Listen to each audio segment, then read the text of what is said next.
Kekhawatiran mulai melanda KNVB, Asosiasi Sepak Bola Belanda, setelah kabar mengejutkan muncul mengenai dua pemain timnas Belanda U21 yang berpotensi memperkuat timnas Indonesia. Media asal Belanda, Voetbal Primeur, melalui podcast Donnedelp.cast, menyebutkan bahwa Ryan Flamingo dan Milan Manhoef menjadi dua pemain yang sedang dipertimbangkan untuk dinaturalisasi dan membela timnas Garuda. Ryan Flamingo, bek muda PSV Eindhoven, dikabarkan sedang mempertimbangkan opsi untuk membela timnas Indonesia, meskipun ia juga memiliki kesempatan untuk memilih Suriname. Flamingo, yang memiliki darah keturunan Jawa dan Suriname, telah menunjukkan performa mengesankan bersama PSV, yang memboyongnya dengan biaya sekitar 156 miliar rupiah dari FC Utrecht. Bek PSV Eindhoven Ryan Flamingo masih bisa memilih karir internasional antara Indonesia dan Suriname.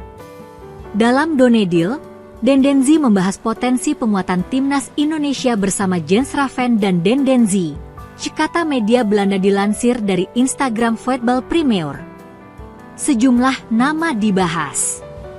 Flamingo berpotensi didekati PSSI, begitu juga dengan Milan Manhoef. Apa yang akan Anda lakukan jika menjadi Flamingo?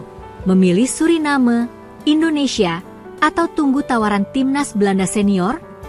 Tanya media tersebut melanjutkan. Sementara itu, Milan Manhoef, pemain Stoke City yang juga disebut-sebut bisa menjadi bagian dari timnas Indonesia, punya kisah yang tak kalah menarik.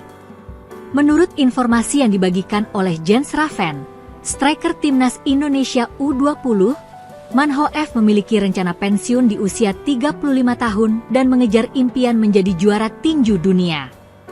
Namun, ia tetap memiliki keturunan Indonesia dari pihak kakeknya yang kemungkinan besar bisa membuka jalan untuk membela Indonesia. Tapi ia, Milan Manhoef, hanya ingin bermain sepak bola sampai umur 35 tahun karena memiliki mimpi menjadi juara tinju, jelas Jens Raven.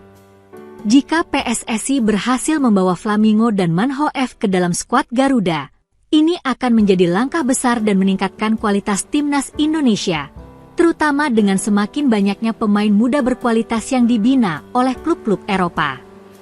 Bagi KNVB, ini tentu menjadi ancaman serius, mengingat semakin banyak pemain Belanda yang beralih kewarganegaraan dan memilih untuk bermain di timnas Indonesia.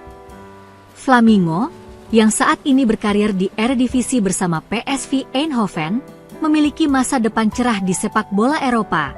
Sementara Manhoef yang kini bermain di Liga Inggris juga menunjukkan potensi besar di tingkat klub.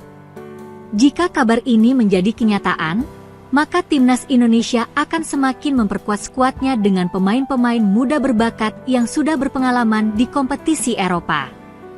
Namun, bagi KNVB, ini adalah peringatan bahwa semakin banyak pemain Belanda yang mulai melirik peluang untuk dinaturalisasi dan membela timnas Indonesia, sebuah fenomena yang harus segera diwaspadai. Sebelumnya, kabar naturalisasi ramai datang dari pemain FC Utrecht, Ulla Romeni. Kabar bergabungnya Ulla Romeni ke timnas Indonesia bahkan sudah lama beredar. Namun, belum juga ada kepastian soal naturalisasinya. Kekalahan timnas Indonesia atas Jepang pada laga kualifikasi Piala Dunia 2026 zona Asia, Jumat, 15 November 2024, memicu wacana pengunduran diri Ketua Umum PSSI Erick Thohir hingga nasib Shin Tae-yong. Namun, sebelum hal itu terjadi, Erick bakal melakukan evaluasi besar-besaran seusai timnas Indonesia bertemu Arab Saudi. Pertandingan timnas Indonesia versus Arab Saudi akan menjadi laga ke-6 dari 10 pertandingan yang harus dijalani skuad Garuda di putaran ketiga kualifikasi Piala Dunia 2026 zona Asia. Duel tersebut akan berlangsung di Stadion Utama Gelora Bung Karno, SUGBK, Senayan, Jakarta, Selasa, 19 November 2024, pukul 19 waktu Indonesia Barat. Erick Thohir mengatakan, duel Indonesia versus Arab Saudi akan menjadi penentu langkah PSSI terhadap timnas Indonesia. termasuk kepastian nasib Shin Tae-yong di kursi pelatih kepala skuad Garuda. Semua dong, tadi kami mau evaluasi besar-besaran, ujar Erick Thohir kepada awak media di Stadion Madia, Senayan, Jakarta, Minggu, 17 November 2024. Menurut Erick, evaluasi justru harus dilakukan seusai timnas Indonesia melawan tim-tim besar. Ya gini, Jepang tim terkuat, justru kita mesti evaluasi ketika melawan tim terkuat, di mana posisi kita menunjukkan diri kita, ungkap Erick. Juru kunci.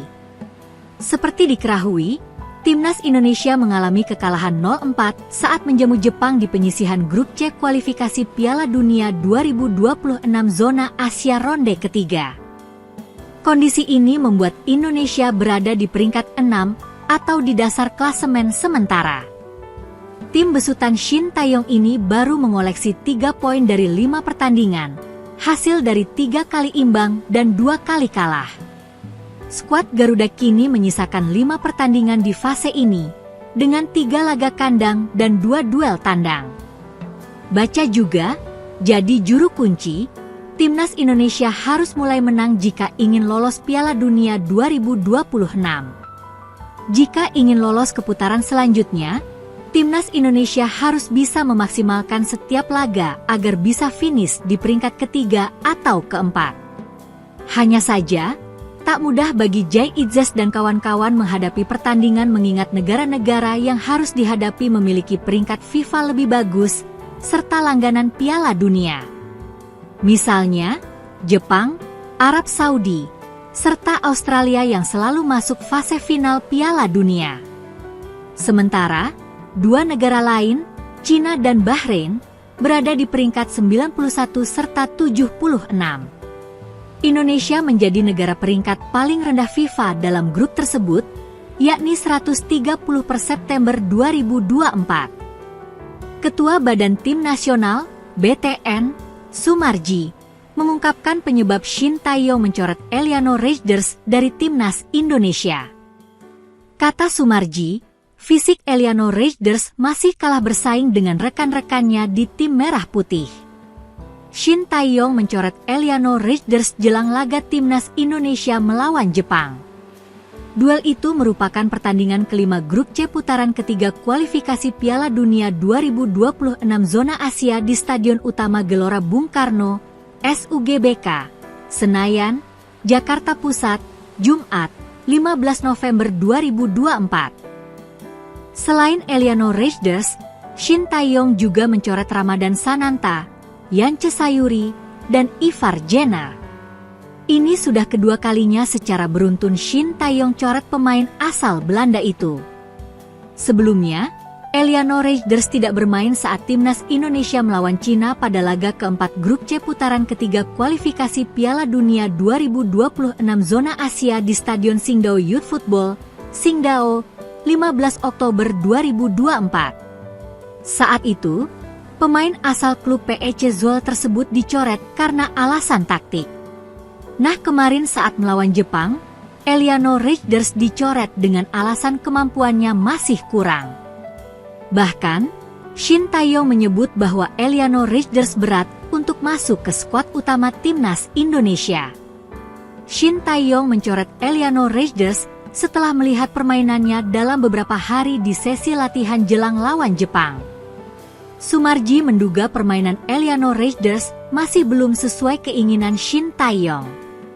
Saya kira terlihat faktor fisik Eliano Reijnders dibandingkan dengan teman-temannya di timnas Indonesia, kata Sumarji kepada awak media di Stadion Madia, Senayan, Jakarta Pusat, Minggu, 17 November 2024. Menurut Sumarji, ia terus melihat kemampuan Eliano Reijnders dalam sesi latihan timnas Indonesia. Pemain berusia 24 tahun itu dinilai bisa bersaing dengan rekan-rekannya di tim merah putih. Saya kira dia masih bisa bersaing. Tapi kan ketika latihan kemarin penilaian berbeda, ada di coach Shin Tae-yong. Tapi kita bisa lihat hari ini dan besok, kata Sumarji. Sumarji mengatakan, Eliano Raiders terus bersemangat agar namanya tidak dicoret Shin Tae-yong lawan Jepang.